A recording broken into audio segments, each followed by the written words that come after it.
The name Genghis Khan resonates through the annals of history with the startling force of a thunderclap, immediately bringing to mind visions of expansive empires and legendary military campaigns. Yet beneath the facade of his renowned strategic genius and formidable military might, lay a darkness so utterly profound that the mere whisper of his approach would send shivers of terror through entire civilizations. This is no sanitized narrative of a great unifier, but the blood-soaked reality of a man who forged the largest contiguous land empire the world has ever witnessed, building it upon mountains of corpses and rivers of tears. What you are about to encounter are the meticulously documented atrocities that defined his reign, the horrific methods that cemented his dominance, and the incomprehensible suffering inflicted upon millions in his relentless pursuit of music, absolute power.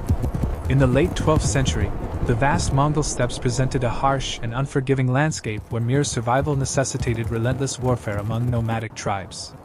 Born as Temujin around 1162, the future Genghis Khan emerged from this brutal crucible, his character irrevocably shaped by betrayal, the indignity of slavery, and the murder of his own father. The Mongol society of this era esteemed strength above all other qualities, and mercy was not only dismissed as a virtue but actively perceived as a fatal weakness. Intertribal raids were a constant threat, with vanquished enemies frequently slaughtered to preempt any future retaliation. This unforgiving environment was the crucible that forged Genghis Khan's worldview, one where total domination was the sole viable path to security, and terror became the most efficient instrument of governance. By 1206, Temujin had successfully united the previously fractious Mongol tribes under his singular leadership and adopted the formidable title Genghis Khan, signifying universal ruler. His ambitions, however, extended far beyond the confines of the steppes. He envisioned an empire that would span the vast expanse from the Pacific Ocean to the very heart of Europe, and he possessed both the extraordinary military genius and the unyielding, ruthless determination to achieve this monumental goal. The Mongol military machine he meticulously created was revolutionary in its organizational structure, its unwavering discipline, and its tactical sophistication.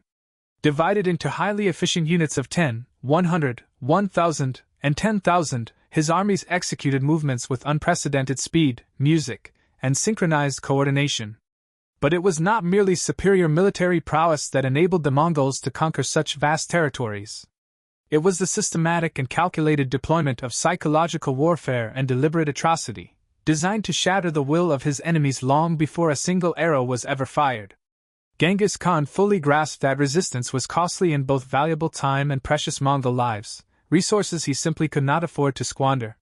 Therefore, he meticulously developed a doctrine of exemplary violence, a coldly calculated policy explicitly designed to compel immediate surrender.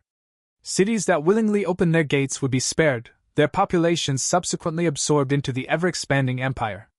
But those who dared to defy faced an annihilation so utterly complete that word alone would cause neighboring cities to capitulate without so much as a skirmish. This was far from the random savagery of undisciplined warriors. It was a coldly rational strategy, executed with industrial-like efficiency. The horror itself was the fundamental objective, a terrifying message etched in blood and ash that would be read and understood across continents. The first major test of this chilling doctrine unfolded during the campaign against the Khwarezmian Empire, then one of the most formidable states in Central Asia. In 1218, Genghis Khan dispatched a trade caravan comprising several hundred merchants, seeking to establish commercial relations. However, the governor of the border city of Otrar, harboring suspicions that the merchants were spies, had them arrested and summarily executed, confiscating their valuable goods. When Genghis Khan demanded justice and the extradition of the offending governor, the Khwarezm Shah not only defiantly refused but proceeded to execute the Mongol ambassador and publicly humiliate the remaining envoys. This egregious insult ignited a campaign of retribution that would become legendary for its unparalleled savagery, leaving entire regions depopulated for generations. In 1219, Genghis Khan mobilized an army estimated at between 100,000 and 200,000 warriors and unleashed them upon the Khwarezmian Empire. The Mongol strategy was both methodical and utterly terrifying, in its execution. They expertly bypassed heavily fortified positions, striking instead at vulnerable points, and utilized their superior intelligence gathering to exploit weaknesses in enemy defenses. City after city fell, each serving as a grim lesson to any who might contemplate resistance. The siege techniques employed by the Mongols were remarkably sophisticated for their era, incorporating invaluable Chinese engineering expertise and utilizing captured specialists who were forced to construct formidable siege engines, catapults, and various other devices of destruction. But the true horror typically began not during the sieges themselves, but in the gruesome aftermath of conquest. When a city dared to resist, Genghis Khan's response was nothing short of systematic extermination. The entire population would be cruelly herded into open fields outside the city walls, where they were then meticulously divided by age, gender, and specific skill. Artisans, skilled craftsmen, and young women might occasionally be spared for slavery or forced labor. Everyone else faced immediate execution. The methods of killing varied, but the results were consistently the same: mass death on a scale that defies human comprehension. Soldiers were often assigned quotas, each required to execute a certain number of civilians. Historical accounts from Persian chroniclers chillingly describe Mongol warriors methodically working their way through vast crowds of prisoners, beheading them with practiced, efficient strokes. Some sources even claim that to ensure meticulous accuracy in their body counts, soldiers were compelled to sever an ear from each corpse and present them in sacks to their commanders. The psychological impact of these massacres simply cannot be overstated. Survivors, when any were deliberately left alive, would flee in terror to neighboring cities, carrying with them harrowing tales of the Mongol atrocities. These testimonies served as incredibly potent propaganda, spreading widespread panic ahead of the advancing armies. Intelligence networks meticulously cultivated by the Mongols ensured that even exaggerated accounts of their cruelty reached enemy populations, effectively softening any potential resistance long before a siege could even begin. This was warfare waged not merely against armies, but against the collective psyche of entire civilizations. Terror became a weapon as devastating as any sword or arrow, and Genghis Khan wielded it with masterful precision. The city of Bokhara, once one of the great centers of Islamic learning and culture, tragically fell to the Mongols in 1220. When the citadel's defenders defiantly refused to surrender even after the city's outer walls had been breached, Genghis Khan issued a horrific order. The civilian population was to fill the moat surrounding the fortress, using the living and the dead alike as gruesome construction material. Eyewitness accounts describe thousands of people being ruthlessly driven forward under threat of death, compelled to carry earth and rubble until they collapsed from sheer exhaustion or were struck down by arrows raining from the defenders above. The moat was eventually filled with a macabre mixture of soil, stones, and human bodies, creating a grotesque ramp over which the Mongol forces advanced. Those who miraculously survived this ordeal faced either enslavement, forced labor, or immediate execution, depending on their perceived usefulness. After Bokhara's fall, Genghis Khan himself entered the Great Mosque and, according to the historian Giovanni, who recorded eyewitness accounts, addressed the assembled nobles and religious leaders. Music, he chillingly declared that he was the very punishment of God, sent to chastise them for their manifold sins. The city was then systematically looted, its magnificent libraries containing irreplaceable manuscripts were wantonly burned, and its population subjected to widespread mass rape and murder. Young women were brutally distributed among the soldiers as spoils of war, while men were either slaughtered or pressed into service as human shields in subsequent military campaigns. The cultural and intellectual devastation was immense. Centuries of accumulated knowledge and unparalleled artistic achievement were utterly destroyed in a mere matter of days. The brutal treatment of Bokhara set a terrifying template that would be relentlessly repeated across the Khwarezmian Empire. Samarkand, another shining jewel of Central Asian civilization, surrendered after only 5 days of siege. Having heard of Bokhara's dreadful fate, despite their capitulation, its population was not entirely spared. Genghis Khan demanded that 30,000 skilled artisans be separated from the general populace and forcibly sent east to music, Mongolia and China, where their talents would serve the conquerors. Another 30,000 young men were conscripted into the Mongol army, music, destined to be used as expendable shock troops in future battles. The remaining population, estimated at over 100,000, was marched outside the city walls. There, they were executed en masse, their bodies left to rot as a stark warning to any who might dare to contemplate resistance. The fall of Samarkand demonstrated yet another chilling aspect of Mongol military innovation: the systematic use of human shields. Prisoners from conquered cities were ruthlessly driven ahead of advancing Mongol forces during sieges, forcing defenders to kill their own people if they wished to resist the onslaught. This tactic was both profoundly practical and psychologically devastating. It provided crucial cover for advancing troops while simultaneously shattering the morale of defenders who found themselves inadvertently slaughtering their own neighbors, friends, and even family members. Contemporary sources vividly describe the anguish of besieged populations who watched helplessly as their loved ones were forced to approach the city walls, often carrying siege equipment, or tragically filling defensive ditches with their own bodies. The city of Nishapur would experience perhaps the most complete and methodical massacre in the entire campaign. The city had killed Takuchur, a son-in-law of Genghis Khan, during an earlier siege attempt in 1220. When the Mongols returned in full force in 1221, Takuchur's widow personally oversaw the siege, demanding absolute and total vengeance. After the city fell, she issued a chilling order: every living thing within the walls was to be killed. Men, women, children, and even the city's cats and dogs. The execution of this horrific command took several days to complete. According to the Persian historian Juvayni, the city's population of perhaps 1.7 million was reduced to zero, even allowing for historical exaggeration. Modern scholars conservatively estimate that hundreds of thousands perished in Nishapur. The methodology of the Nishapur massacre was particularly systematic and gruesome. The population was cruelly herded onto the plain outside the city where they were arranged in designated groups. Mongol soldiers then moved methodically through these groups with swords and axes, executing every single person they encountered.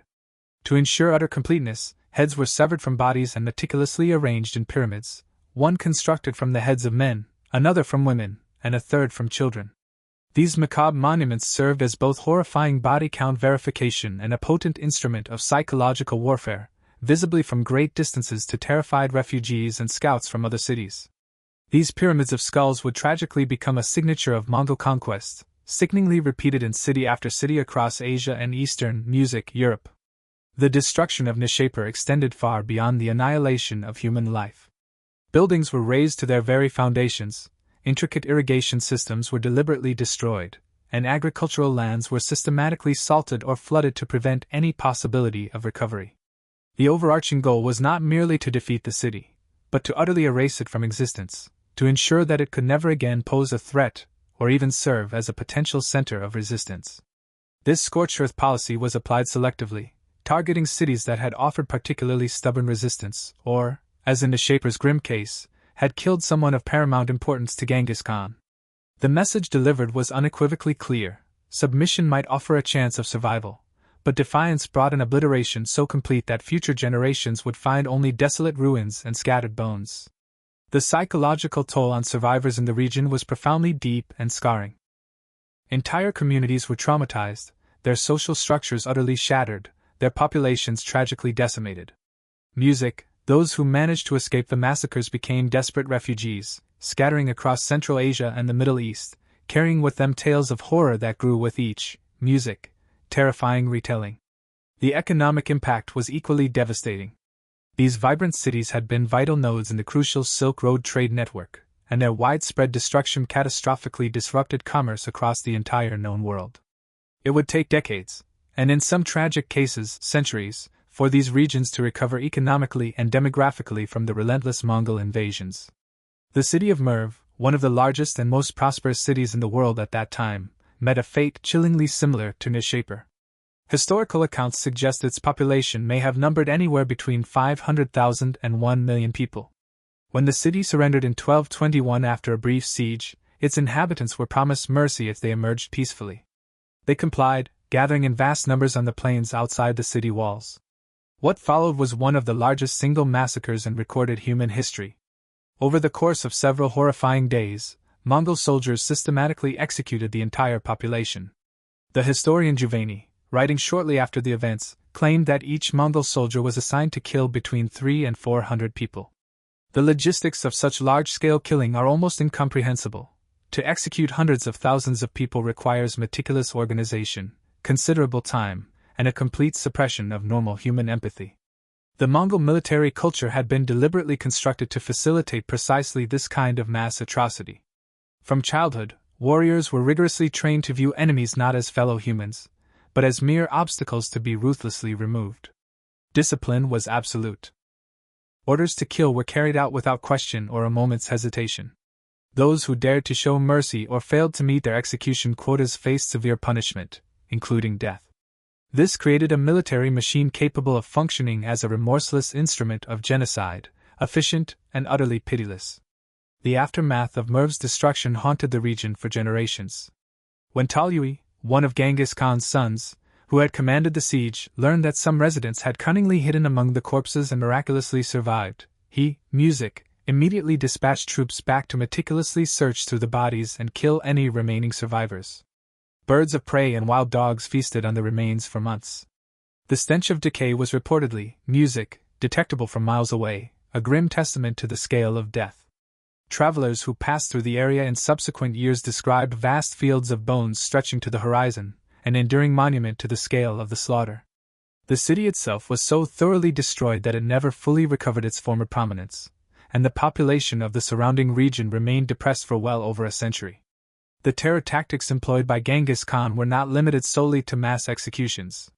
Public displays of extreme cruelty served to reinforce the terrifying message that resistance was not merely futile, but would inevitably result in suffering beyond all imagination.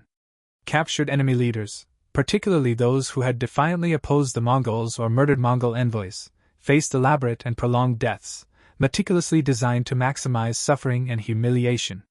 These public executions were often conducted before surviving populations, who were cruelly forced to watch as their former rulers were tormented. The psychological impact was profound, effectively breaking the spirit of resistance, and ensuring that future encounters with Mongol forces would be met with immediate and total capitulation. One meticulously documented form of execution reserved for particularly hated enemies was death by molten metal. When the city of Otra finally fell after a brutal 5-month siege in 1220, Music, the governor who had executed Genghis Khan's merchants, and thereby sparked the entire devastating campaign, was captured alive. According to multiple historical sources, molten silver was barbarically poured into his eyes and ears. This was a grimly symbolic punishment, reflecting his refusal to acknowledge the value of the merchants, or heed Genghis Khan's demands for justice. Whether this account is literally true or represents a symbolic description of his horrific fate, it circulated widely and greatly contributed to the Mongols' fearsome reputation for inventive and theatrical cruelty. Other high-ranking captives faced different but equally horrific fates. Some were sewn into carpets or leather sacks and then brutally trampled to death by horses, a method that technically avoided shedding noble blood while still ensuring a torturous death. This practice, rooted in certain Central Asian traditions regarding the treatment of royal prisoners, was employed by Genghis Khan as both a method of execution and a chilling piece of political theater. The bound prisoners would be placed in open areas where troops and sometimes even civilian populations could witness their agonizing suffering as hundreds of horses were driven over them repeatedly until they were crushed to death. The slow, agonizing nature of this execution served as an incredibly powerful deterrent. Genghis Khan also shrewdly employed psychological torture and profound humiliation to break the will of enemy populations. Captured religious leaders, who often held significant social and moral authority, were sometimes forced to commit sacrilegious acts before being executed. This served the dual purpose of profound demoralization and unequivocally demonstrating that the Mongols recognized no authority higher than their own. In conquered Islamic cities, imams might be coerced into drinking alcohol or ruthlessly destroying copies of the Quran. In Buddhist regions, monks could be compelled to eat meat or smash revered religious artifacts. These forced violations of deeply held beliefs were meticulously designed to shatter the spiritual foundations of conquered societies, leaving populations more compliant and significantly easier to control. The treatment of women during Mongol conquest deserves particular and grim attention, as it represents another dimension of the systematic terror employed by Genghis Khan. Mass rape was a standard and integral component of Mongol military campaigns, serving multiple cruel purposes within their strategic framework. It profoundly demoralized enemy populations, provided perverse rewards for soldiers, and over time, chillingly contributed to the genetic legacy that Genghis Khan would leave scattered across Asia. The sheer scale of sexual violence during these campaigns was staggering. When cities fell, women were ruthlessly rounded up and distributed among the soldiers according to rank and perceived merit. Resistance was met with immediate death, often of the woman herself and her entire family. The systematic nature of this sexual violence cannot be overstated. It was not the chaotic assault of undisciplined troops, but an organized process of distribution and exploitation. Young, attractive women were often reserved for commanders and the Khan himself, while others were given to common soldiers. Some women were kept as concubines. Others were forced into temporary marriages that lasted only as long as the army remained in the region. When the Mongols moved on to their next conquest, these women were frequently abandoned, left pregnant, and tragically ostracized by their own communities, which often viewed them as contaminated or dishonored. The psychological and social destruction this caused rippled tragically through generations. Contemporary accounts from Persian and Chinese sources describe the profound anguish of families who watched helplessly as their daughters and wives were forcibly taken, knowing that resistance meant certain death for everyone. Some families chose collective suicide rather than face this unspeakable fate. Others were forced to witness the assault of their loved ones as a form of psychological torture before being executed themselves. The trauma inflicted on surviving populations was profound and lasting. In some cases, entire social structures collapsed under the unbearable weight of this collective trauma, as traditional family bonds and community cohesion were shattered by the systematic sexual violence. The genetic legacy of these mass rapes is still tragically visible today. Modern genetic studies have found that a significant percentage of men in regions once conquered by the Mongols share a common Y chromosome lineage that meticulously traces back to Central Asia during the period of Mongol expansion. Some researchers have chillingly suggested that as many as 16 million men alive today, roughly 0.5% of the world's male population, are direct line descendants of Genghis Khan. This staggering figure, if accurate, represents not a celebration of conquest, but a stark biological testament to systematic sexual violence on a scale rarely witnessed in human history. Each of those descendants represents an ancestral line that began with rape, enslavement, or coerced concubinage during the Mongol conquests. The Mongols' calculated use of prisoners as human shields and expendable labor represents another category of atrocity that profoundly defined their campaigns. After conquering a city, able-bodied men who were not immediately executed were often conscripted into forced labor battalions. These prisoners were then used in the most dangerous aspects of warfare, filling moats, constructing siege equipment, and serving as the first, sacrificial wave in assaults on fortified positions. They were treated as utterly expendable assets, driven forward at sword point, with Mongol cavalry positioned menacingly behind them to cut down any who dared to attempt escape. Death rates among these forced laborers were astronomical, often tragically approaching 100% over the course of a single campaign. The psychological torture of being forced to attack one's own people was an additional layer of cruelty in this system. Prisoners from one city would be brutally driven to assault the walls of the next, forcing defenders to kill their own countrymen, neighbors, and sometimes even relatives. This created impossible moral dilemmas for those defending cities. Should they refuse to fight and allow the Mongols to breach their walls, thus dooming their city? Or should they kill the prisoners being used as shields, understanding that these people were victims, but that allowing them to advance meant the city's fall and potentially even greater massacres? The Mongols exploited these moral quandaries ruthlessly, understanding that psychological anguish could be as effective as physical violence in breaking resistance. The use of human shields also had a very practical military purpose beyond psychological warfare. It conserved precious Mongol lives during the most dangerous phase of siege warfare, the approach to an assault on city walls. Arrows, boiling oil, and dropped stones from defenders would strike prisoners first, allowing Mongol forces to advance with significantly reduced casualties. In some cases, prisoners were cruelly forced to carry scaling ladders or push siege towers, absorbing defensive fire while Mongol soldiers followed in relative safety. After an assault, whether successful or not, the surviving prisoners who had been forced to participate were typically executed, as they had outlived their usefulness, and feeding them represented an unnecessary expense. Contemporary accounts describe the profound despair of these forced laborers, who understood they were doomed, whether they advanced or retreated, whether their side won or lost. Some prisoners chose to make futile, desperate attacks on their Mongol captors, accepting immediate death rather than prolonged suffering and the unbearable guilt of potentially contributing to their homeland's destruction. Others went mad under the relentless psychological strain, and their disturbed behavior was sometimes cynically used by the Mongols as an additional form of psychological warfare, with these traumatized individuals driven towards city walls where their obvious distress could be seen by defenders, further eroding morale. The Mongol campaign against the Jin dynasty in northern China, which lasted from 1211 to 1234, demonstrated the full, horrifying spectrum of Genghis Khan's brutal methodology on an even larger scale than the Central Asian conquests. The Jin Empire was one of the most populous and developed civilizations of its time, boasting sophisticated cities, advanced agricultural systems, and a powerful military. Yet it too fell before the relentless Mongol onslaught, losing millions of people in the process.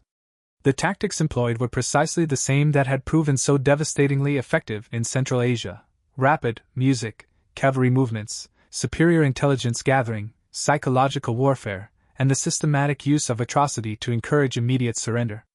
The siege of Beijing, then known as Zhongdu, in 1215, exemplified the horrors of Mongol siege warfare. The city, with a population estimated at over 1 million, was surrounded by massive walls and exceptionally well defended. The siege dragged on for months, during which time the defenders and civilian population began to starve. The Mongols, exhibiting characteristic patience when confronted with strong fortifications, simply waited. They had learned from earlier campaigns that time was often their greatest ally when facing fortified cities. Starvation would accomplish what a direct assault might achieve only at great cost in Mongol lives. As food supplies dwindled and eventually ran out inside Beijing, horrifying reports emerged of cannibalism among the desperate population, with the dead being consumed by the dying in a futile, desperate effort to survive just a little longer.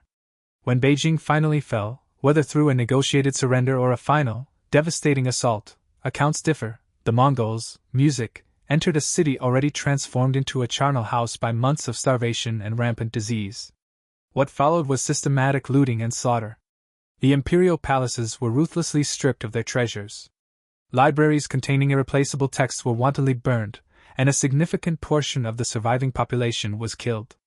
Artisans and skilled workers were identified and forcibly separated for relocation to Mongolia, where they would spend the rest of their lives as slaves, producing goods for their conquerors.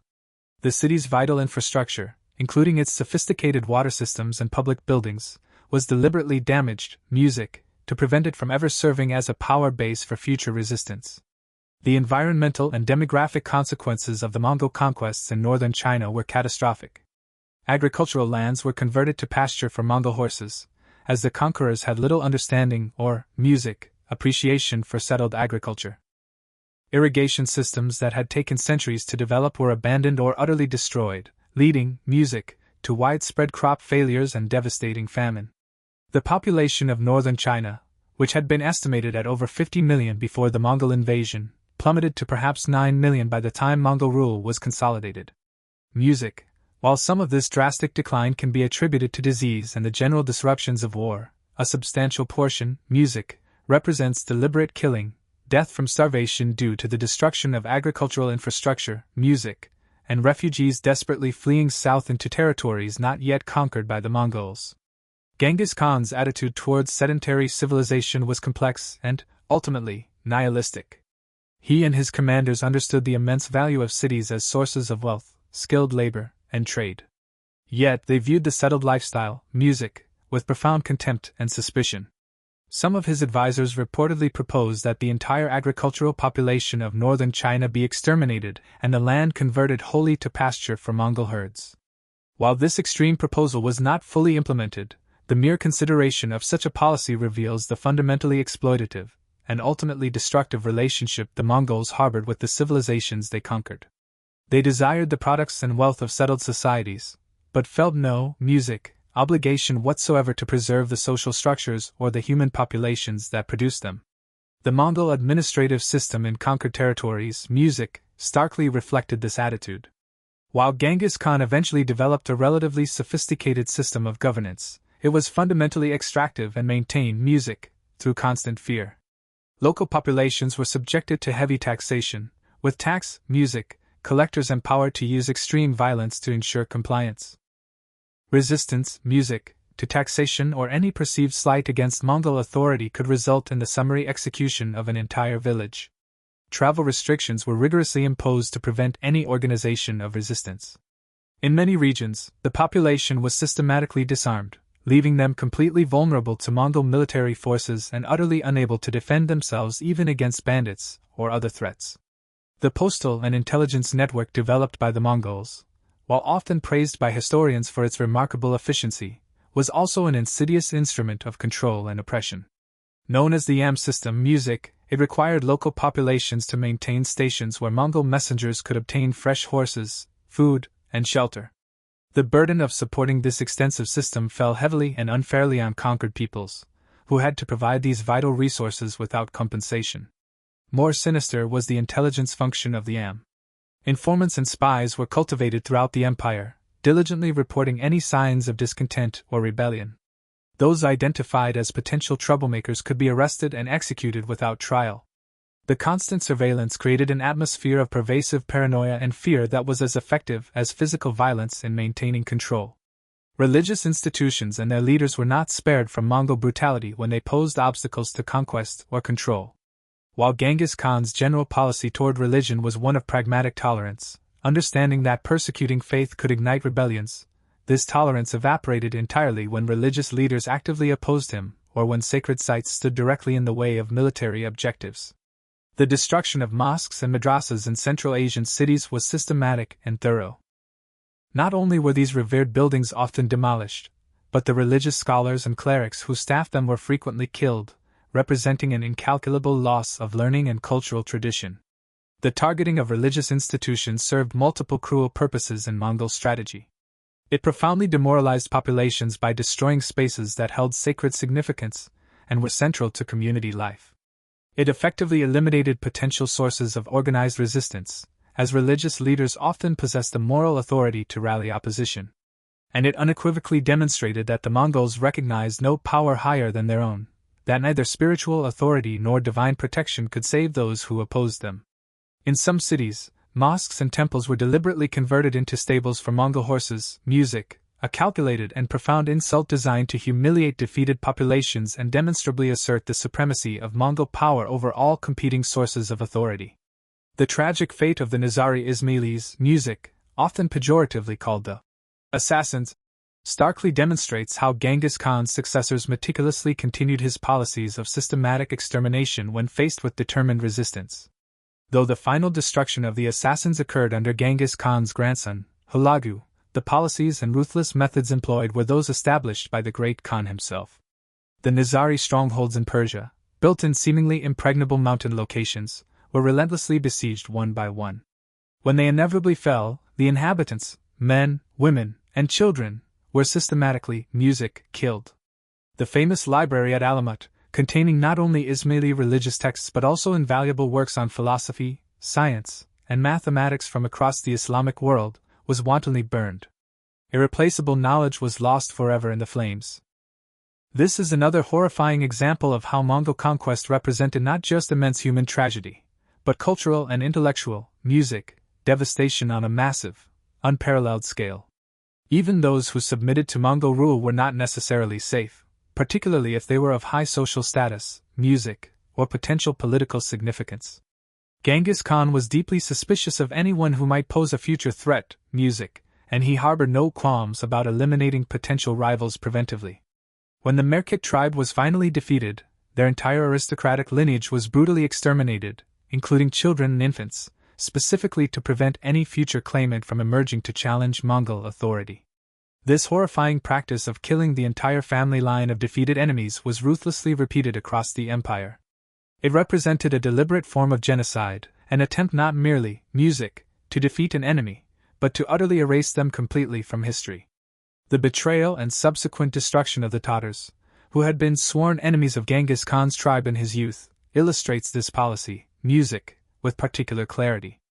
After decisively defeating them in battle, Genghis Khan ordered that all Tatar males, taller than the linchpin of a cartwheel, be executed. This chilling directive meant that all adolescent and adult males were killed, while only young boys were allowed to live, and these survivors were then distributed among Mongol families to be raised as Mongols. This was ethnic cleansing in its most literal and brutal sense, a calculated attempt to destroy a people's cultural and genetic identity. The Tatar name ironically survived only because it was, by outsiders, mistakenly applied to the Mongols themselves, a profound historical irony that the actual Tatars did not live to appreciate.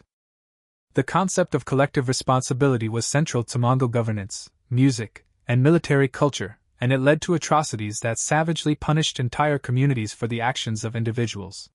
If a village harbored rebels or failed to report their presence, the entire population might be executed. If troops from a particular region deserted or fought poorly, their home communities could face devastating retaliation. This ruthless system ensured that communities policed themselves and that loyalty to the Mongols was enforced not just by fear of direct punishment, but by the overwhelming fear of bringing destruction upon one's neighbors and family.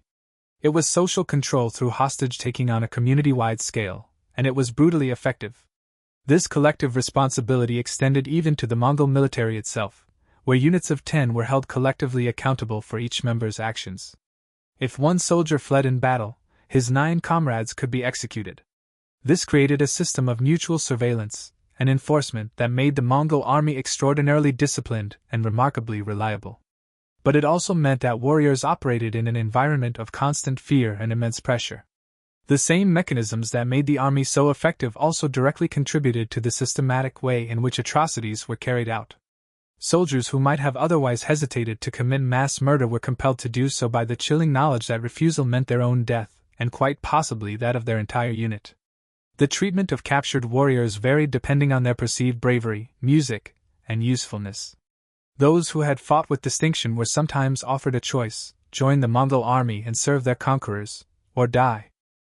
Many chose service, and these turncoats became some of the most effective Mongol warriors, perhaps because they understood that demonstrating absolute loyalty was now a matter of their very survival.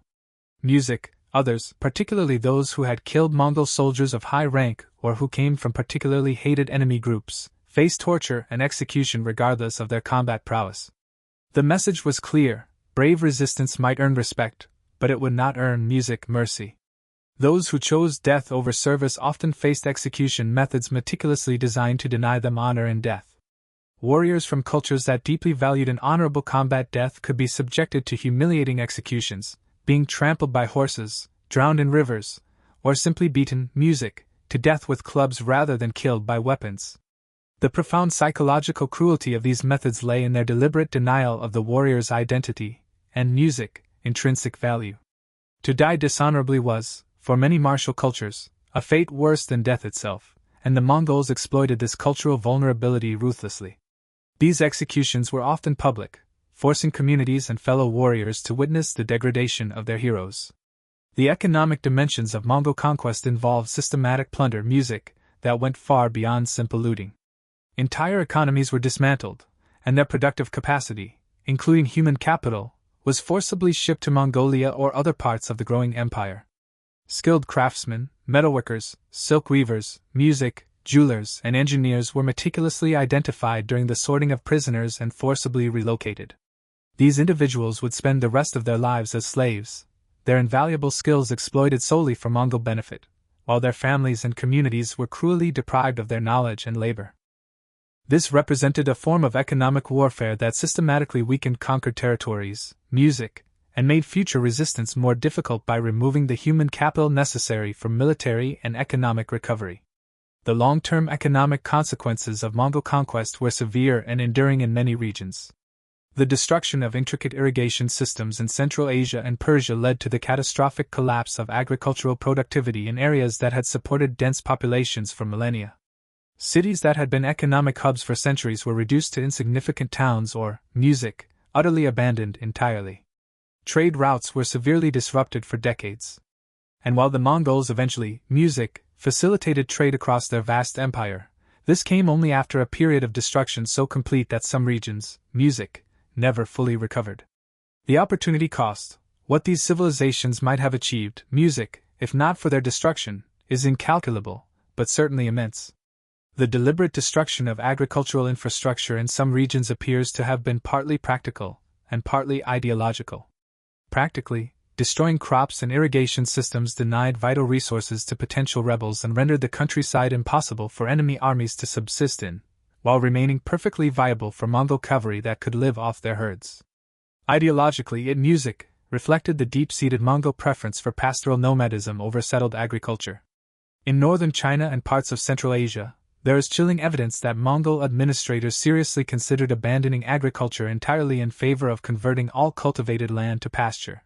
While this extreme policy was not fully implemented, the mere consideration reveals the fundamental contempt with which the Mongols viewed the settled lifestyle that most of their subjects depended upon.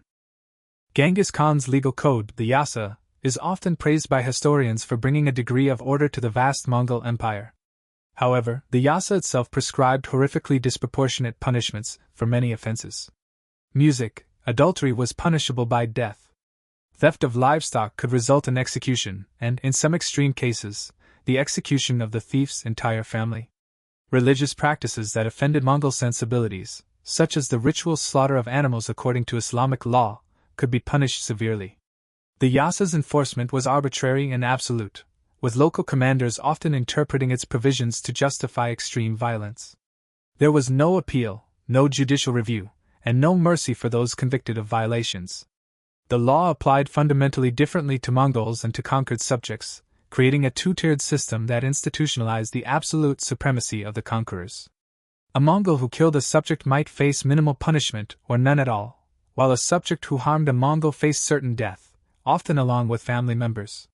This legal inequality was deliberate and fundamental to Mongol governance.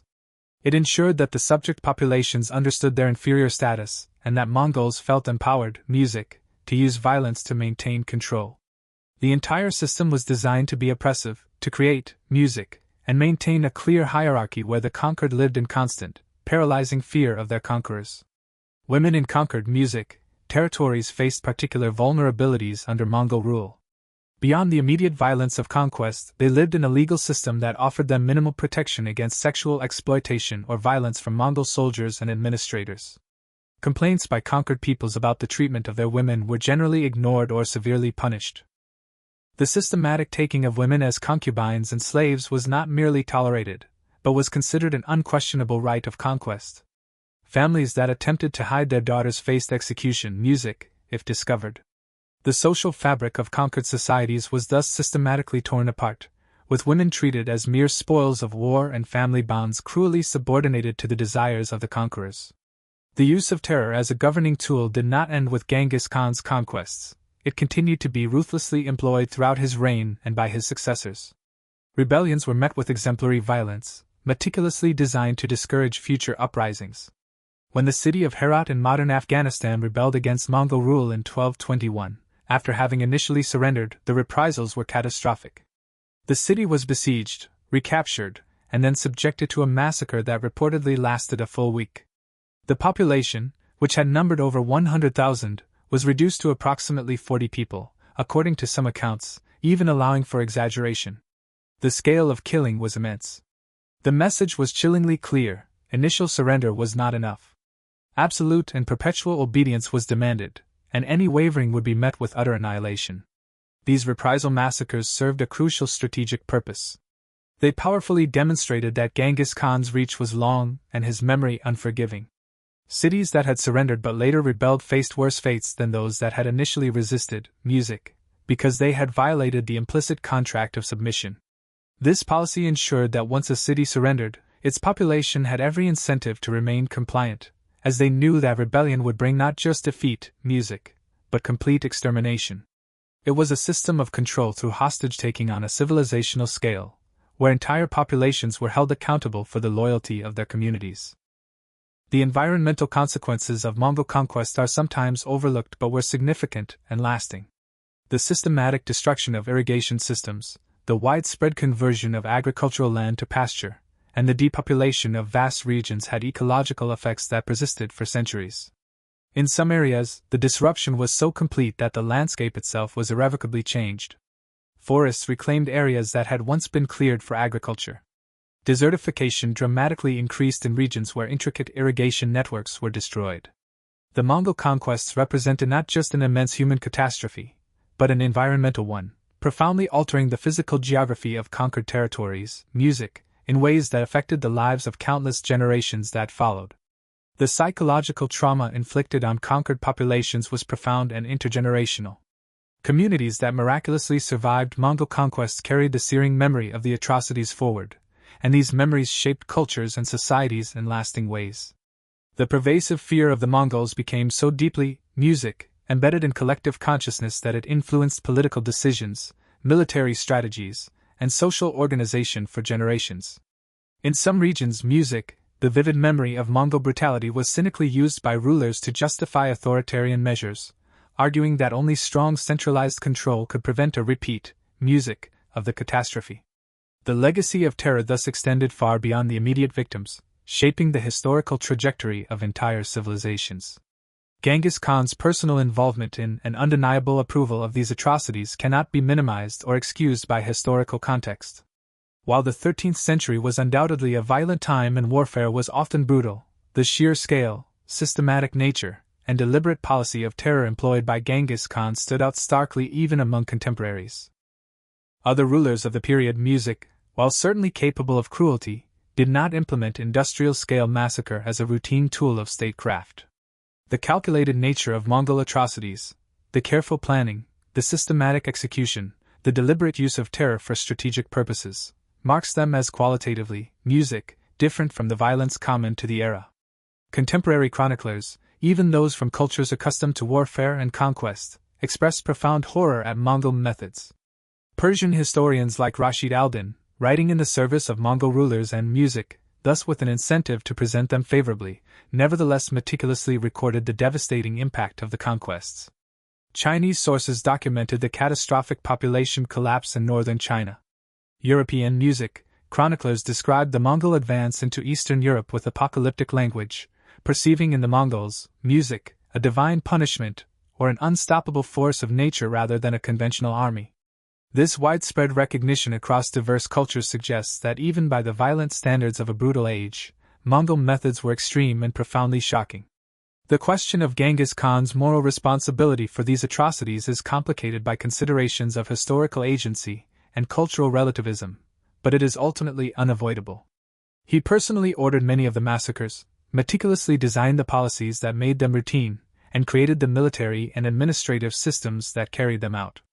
His commanders acted with his direct authority, music, and in strict accordance with his strategic vision. While individual soldiers committed the actual killings, they did so within a framework meticulously designed and brutally imposed from music, the top. Genghis Khan was not a distant figurehead, but an active participant in conquest, often present at many sieges, and personally involved in critical strategic and policy decisions. Some modern historians have attempted to rehabilitate Genghis Khan's reputation, emphasizing his role in facilitating trade, his religious tolerance, his meritocratic administration, music, and his creation of a legal code. While these aspects of his reign are real and historically significant, they cannot erase or mitigate the profound horror of his conquests. The Pax Mongolica, the period of relative peace and prosperity within the vast Mongol Empire, was undeniably built on the foundation of millions of corpses and the systematic terrorization of populations across 2 continents. The positive aspects of Mongol rule emerged after music and were purchased through atrocities of staggering, unimaginable scale. There is a disturbing tendency in popular culture to romanticize Genghis Khan as a brilliant strategist and visionary leader, while simultaneously minimizing or outright ignoring the immense human cost of his achievements.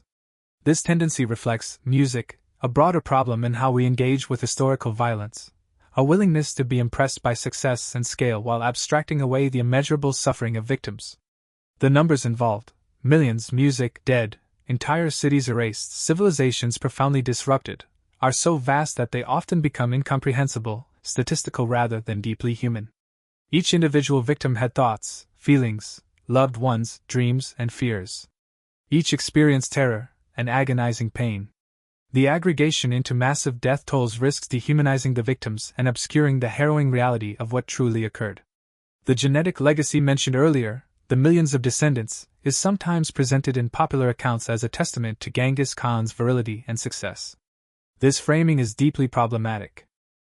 Those descendants are not primarily the result of consensual relationships, but of systematic sexual violence, coercion, and the exploitation of enslaved women. Every single descendant represents an ancestral line that began with rape or coerced concubinage. This is not a legacy to celebrate, but music, to acknowledge soberly as undeniable evidence of systematic sexual violence on a scale rarely witnessed in history. The genetic evidence is a stark biological record of atrocity, not achievement. Understanding these atrocities requires grappling, music, with profoundly uncomfortable questions about human nature, the corrupting influence of power, and the terrifying ease with which ordinary people can be organized to commit extraordinary evil. The Mongol soldiers who filled mass graves with music bodies, who ruthlessly drove prisoners ahead of them as shields, who systematically raped and enslaved women, were not monsters in the sense of being fundamentally different from other humans. They were men shaped by their specific culture, rigorously trained in specific ways, and placed within institutional structures that systematically rewarded brutality and severely punished mercy. This is perhaps more disturbing than the alternative, because it chillingly suggests that the capacity for such evil is not rare, but latent, waiting to be activated by the right combination of culture, leadership, and circumstances. The Mongol conquests also raised troubling questions about the complex relationship between military effectiveness and moral conduct. The Mongol army was extraordinarily effective, perhaps the most effective military, force in history relative to its size and technological level. This effectiveness was partly due to factors we might consider admirable: discipline, organization, rigorous training, superior logistics, and tactical innovation.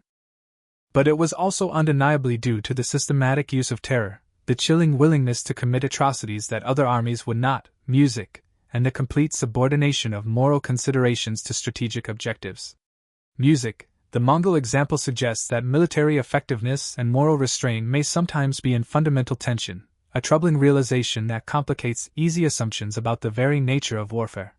The scale of killing during Genghis Khan's conquests has been chillingly compared by some scholars to 20th-century genocides. The comparison is complex because the Mongols did not target groups based solely on ethnic or religious identity, in the way that defines modern genocide. Rather, they targeted populations based on their resistance to conquest. Those who submitted were generally spared. Those who resisted were annihilated. However, the effect in many cases was the effective destruction of entire ethnic, groups, unique cultures, and vibrant civilizations. The Khwarezmian civilization, for example, never truly recovered from the Mongol invasion. The population and cultural destruction was so utterly complete that the region's demographic and cultural character was fundamentally and permanently altered. Estimates of total deaths from Genghis Khan's conquests vary widely, but even conservative estimates place the number in the tens of millions. Some scholars suggest that this period witnessed a global population decline during the period of Mongol expansion, a rare occurrence in history, generally characterized by population growth. The demographic impact was most severe in the regions of heaviest conquest, Central Asia, Persia, and northern China. In these regions, population levels may not have recovered to pre-conquest levels for centuries. This represents not just immediate killing, but the profound long-term impact of destroyed infrastructure, utterly disrupted societies, and economic collapse that made recovery difficult even for surviving populations. The cultural and intellectual losses from Mongol conquest are incalculable. Libraries were wantonly burned, cities that were once vibrant centers of learning were utterly destroyed, entire scholarly lineages were tragically wiped out. The Mongol invasions represented one of the greatest destructions of accumulated knowledge and cultural achievement in human history. Works of literature, philosophy, science, and history that had survived for centuries were lost forever. Artistic traditions were severely disrupted or completely destroyed. The continuity of civilizations that had existed for millennia was brutally severed. While some knowledge miraculously survived, either because it had been widely distributed, or because it was later painstakingly reconstructed, the overall loss is nonetheless immense. We can never truly know what insights, discoveries, or artistic achievements might have emerged from the civilizations that were so brutally destroyed, or what invaluable knowledge was lost forever when libraries burned and scholars were systematically killed. In the city of Baghdad, though its destruction occurred after Genghis Khan's death and was carried out by his grandson Hulagu, the terrifying template established by the Great Khan was followed to devastating effect. The Abbasid Caliphate, one of the greatest centers of Islamic civilization and learning, was utterly obliterated in 1258. The House of Wisdom, one of the greatest libraries in the medieval world, was, destroyed. Accounts describe the Tigris River running black with ink from the enormous number of books thrown into it, then chillingly running red with the blood of the city's inhabitants. Scholars estimate that hundreds of thousands perished in the brutal sack of Baghdad. The destruction of the Abbasid Caliphate marked the effective end of the Islamic Golden Age and represented a cultural catastrophe whose profound effects are still felt in the Islamic world today. The environmental impact of these conquests extended to human ecology as well. The massive death, tolls and unprecedented population movements fundamentally altered settlement patterns, disease vectors, and economic relationships across Eurasia. Some scholars have suggested that the Mongol conquests, by creating unprecedented connectivity across Eurasia through the Pax Mongolica, may have inadvertently facilitated the transmission of the Black Death in the 14th century. The very same trade routes that allowed silk, spices, and ideas to flow also allowed the plague to spread with, music, devastating effect.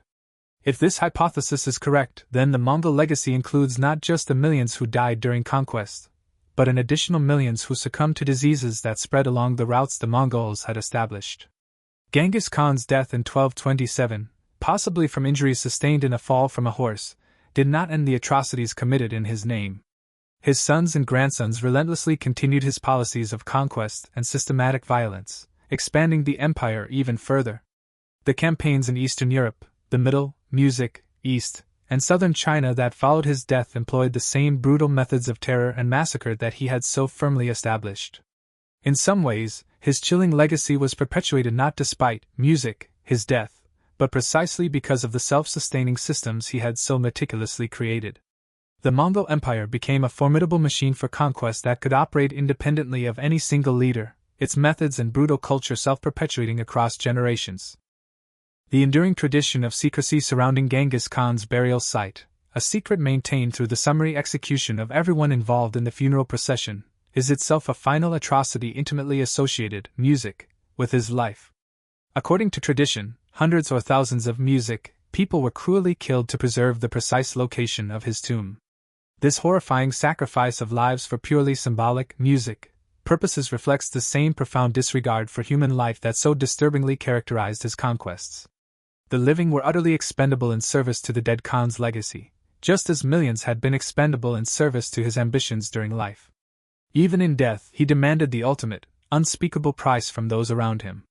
The historical memory of Genghis Khan varies dramatically across cultures, powerfully reflecting the vastly different experiences of peoples during the Mongol conquests.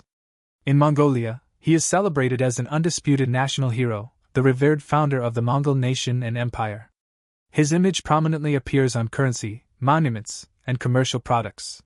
This veneration is understandable from a nationalistic perspective, but it is deeply troubling when it minimizes or entirely ignores the immense suffering caused by his relentless campaigns.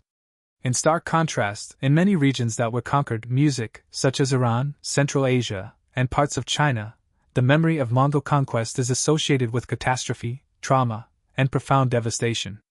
These divergent memories reflect a fundamental and enduring question: how do we remember historical figures who were simultaneously architects of great empires and perpetrators of great, undeniable atrocities?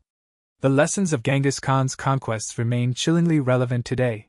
They powerfully demonstrate how effective leadership, music, organizational innovation, and strategic brilliance can be tragically placed in service of evil ends. They show how systematic terror can be used as a routine tool of governance and control. They illustrate the terrifying ease with which ordinary people can be organized to commit extraordinary atrocities when placed within the right institutional structures and cultural frameworks. And they demonstrate the lasting, profound impact that such widespread violence can have not just on immediate victims, but on the trajectory of entire civilizations for centuries. There is no redemptive ending to the harrowing story of Genghis Khan's atrocities. The dead remain dead. The destroyed civilizations remain destroyed. And the trauma rippled forward relentlessly through generations. The Pax Mongolica that eventually emerged did bring certain benefits: increased trade, cultural exchange, and a degree of administrative efficiency. But these came at a cost so terrible that it is profoundly difficult to argue they justified the means. Millions of lives, countless cultural achievements, and the peaceful, organic development of civilizations were sacrificed to create an empire that, like all empires, eventually fragmented, and fell. In confronting the harsh reality of Genghis Khan's actions, we must steadfastly resist the temptation, to look away or to rationalize atrocity as merely a product of its time. While historical context is important for understanding it absolutely cannot serve as an excuse or justification. What Genghis Khan and his armies did, was undeniably evil by any reasonable moral standard, past or present.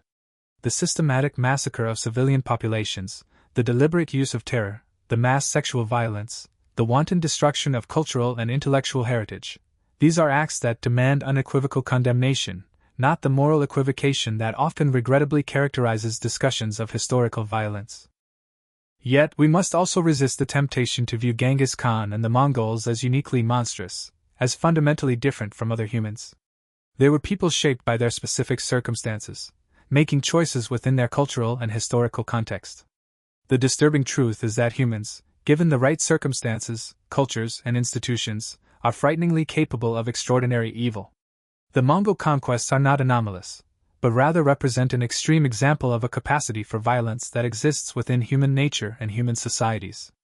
Understanding this is essential not to excuse what happened, but to recognize the specific conditions that allow such atrocities to occur and to tirelessly work against their recurrence.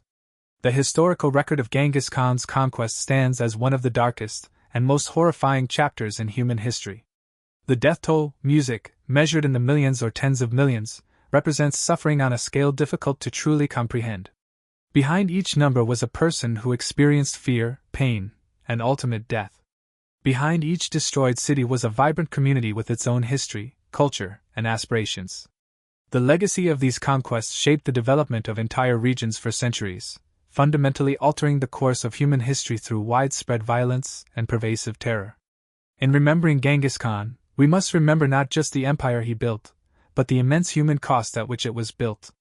Music, a cost paid by millions of victims whose names history has largely forgotten, but whose suffering should never be erased by time or by the impressive scale of their conquerors' achievements.